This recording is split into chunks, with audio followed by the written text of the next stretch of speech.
శ్రీ గురుభ్యో నమః. 9వ అధ్యాయము 12వ శ్లోకము. ఈ శ్లోకంలో భగవంతుని యథార్థ తత్వాన్ని గ్రహించక కేవలం భౌతిక రూపంలో చూసి తక్కువగా అంచనా వేసే ఆసురి ప్రవృత్తి గల మనుషుల స్థితిని ఈ శ్లోకం వివరిస్తుంది. ఓం మోఘాషా మోఘ కర్మానో మోఘ జ్ఞాన విచేతసః రాక్షసీమాసురీం చైవ ప్రకృతిం మోహినీం శ్రితాః. ముందుగా పదపదానికి అర్థం తెలుసుకుందాము. మోఘాష అంటే వ్యర్థమైన ఆశలు కలవారు. మోఘ కర్మాన వ్యర్థమైన కర్మలు చేసేవారు అంటే శాస్త్ర విరుద్ధమైన ఫలించని పనులు చేసేవారు.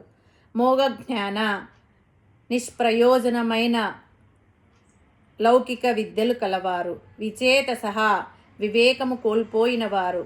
రాక్షసీం రాక్షస సంబంధమైన, ఆసురీం ఆసురీ సంబంధమైన, చ ఏవ మరియు తప్పక, మోహినీం భ్రాంతిని కలిగించే, ప్రకృతిం స్వభావాన్ని, శ్రితాహ ఆశ్రయించి ఉంటారు.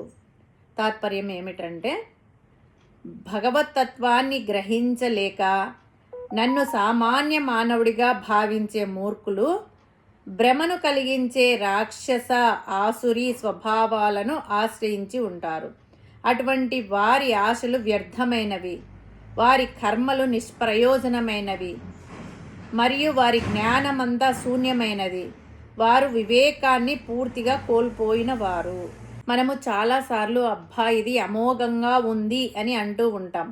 అమోఘం అంటే మోఘం కానిది, మోఘం అంటే వ్యర్థమైనది, ఎందుకు పనికిరానిది, పనికి మాలినది, ఉపయోగం లేనిది.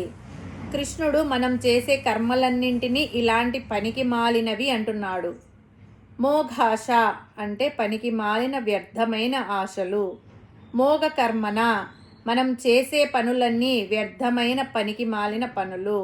మోఘ జ్ఞానం అంటే ఈ ప్రపంచంలో మనము చదివే చదువులు, వాటి వల్ల వచ్చే జ్ఞానము ఎందుకు పనికి రాకుండా పోతుంది అని అంటున్నాడు. మరి కొంతమంది ఉన్నారు, వాళ్ళు గొప్ప వేదాంతులు, బాగా చదువుకున్న వాళ్ళు, శాస్త్ర పరిజ్ఞానం ఉంది, కానీ వారి జీవితంలో చిన్న సమస్య వచ్చినా తట్టుకోలేరు. జ్యోతిష్యమని, వాస్తు అని, హస్త సాముద్రికమని ఇటు అటు పరిగెడుతుంటారు. వాళ్ళు సంపాదించుకున్న జ్ఞానం వారికే పనికిరాదు. కేవలం అది పుస్తక పరిజ్ఞానం కిందనే మిగులుతుంది. దానినే మోఘ జ్ఞానం అంటే పనికిరాని పరిజ్ఞానం అని అంటున్నాడు పరమాత్మ. వీళ్ళను విచేతసులు అని అన్నాడు. అంటే బుద్ధి లేని వాళ్ళు, కనీసం పరిజ్ఞానం లేని వాళ్ళు, పరిజ్ఞానం ఉన్నా సక్రమంగా వినియోగించుకోలేని వాళ్ళు.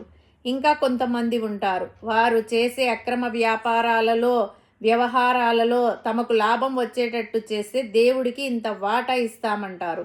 దేవుడితో బేరాలు ఆడుతుంటారు. ఇటువంటి వారి ఆలోచనలు వ్యర్థాలు, పనికి మాలినవి. వీరంతా తమ ఆలోచనలకు తగ్గ కోరికలనే భగవంతుణ్ణి కోరుతుంటారు. ఉదాహరణకు హిరణ్యకశిపుడు ఘోర తపస్సు చేస్తే బ్రహ్మ ప్రత్యక్షమయ్యాడు. బ్రహ్మ ప్రత్యక్షమైతే మోక్షం కోరుకోక తనకు త్రిలోకాధిపత్యము, చావు లేని వరం కోరుకున్నాడు. ఎందుకంటే అతడు ఆసురుడు, రాక్షసుడు. అటువంటి ప్రాపంచిక సంబంధమైన కోరికలను కోరే మనం కూడా రాక్షసులము, ఆసురుల మనస్తత్వము కలిగి ఉన్నాము అని పరమాత్మ అనడంలో తప్పేముంది? మరి ఇటువంటి మోఘాష ఎందుకు కలుగుతుంది అంటే దానికి కారణం చెబుతున్నాడు పరమాత్మ. ప్రతి మనిషిలో 2 గుణాలు, 2 తత్వాలు ఉంటాయి. అవే దైవత్వము, అసురత్వము. అలాగే ఏ పని చేయడానికైనా 3 మెట్లు ఉన్నాయి. వాటిని జ్ఞానశక్తి, ఇచ్ఛాశక్తి, క్రియాశక్తి అని అంటారు. ఏ పని చేయాలన్నా ఆ పని గురించిన విషయం అంటే జ్ఞానం మనకు ఉండాలి, జ్ఞానశక్తి అది. రెండవది ఆ పని చేయాలని కోరిక కూడా ఉండాలి అంటే ఇచ్ఛాశక్తి. మూడోది ఆ పని చేయడానికి తగిన ప్రయత్నం చేయాలి అంటే క్రియాశక్తి. అప్పుడే ఏ పని అయినా చేయడం సాధ్యమవుతుంది.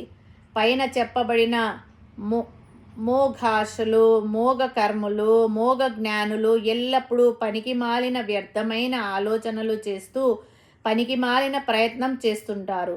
వారికి బుద్ధి పనిచేయదు. వారిని ఎల్లప్పుడూ మోగం ఆవరించి ఉంటుంది. వారి ఆలోచనలు, ప్రయత్నాలు ఎల్లప్పుడూ ప్రాపంచిక విషయాలలోనూ, ప్రాపంచిక సుఖాలలోనూ, అవి ఎలా పొందాలి అనే ఆలోచనలతోనూ నిమగ్నమై ఉంటాయి. పరమాత్మ ఈ మూడుల గురించి చెబుతూ వారిది రాక్షస తత్వం అంటే రజోగుణ ప్రధానము, అసురతత్వము అంటే తమోగుణ ప్రధానము అని అన్నాడు. రాక్షసుడు అంటే రక్షించడానికి పనికి రానివాడు. అసురుడు అంటే దైవత్వం లేనివాడు, అంటే వ్యతిరేక లక్షణాలు కలవాడు అని అర్థం. ఒక విషయాన్ని చదివి అర్థం చేసుకొని జ్ఞాపకం పెట్టుకోవడం దైవ లక్షణం. తాత్కాలికంగా చదివి వెంటనే మర్చిపోవడం, ఒకవేళ గుర్తున్న దానిని అంగీకరించకపోవడం ఆసురీ గుణం. ఇది దైవీ లక్షణానికి వ్యతిరేక లక్షణం. ఈ గుణాలను రాజసిక, తామసిక గుణాలు అంటారు. చాలామంది పబ్బం గడుపుకోవడం, అవసరం తీరగానే మర్చిపోవడం చేస్తుంటారు. వారు తమ బుద్ధిని ఉపయోగించరు. అందుకే విచేతసః అని అన్నాడు పరమాత్మ, అంటే బుద్ధి లేనివారు అని అంటున్నాడు. మానవ జన్మ లభించినప్పుడు కేవలం భౌతిక సుఖాల కోసమే ప్రాకులాడకుండగా, గర్వం లేకుండా వివేకంతో భగవతత్వాన్ని గ్రహించి ఉన్నతమైన జీవితాన్ని గడపాలి. అప్పుడే మన ఆశలు, కర్మలు మరియు జ్ఞానం సార్థకమవుతాయి. హరి ఓం తస్సత్.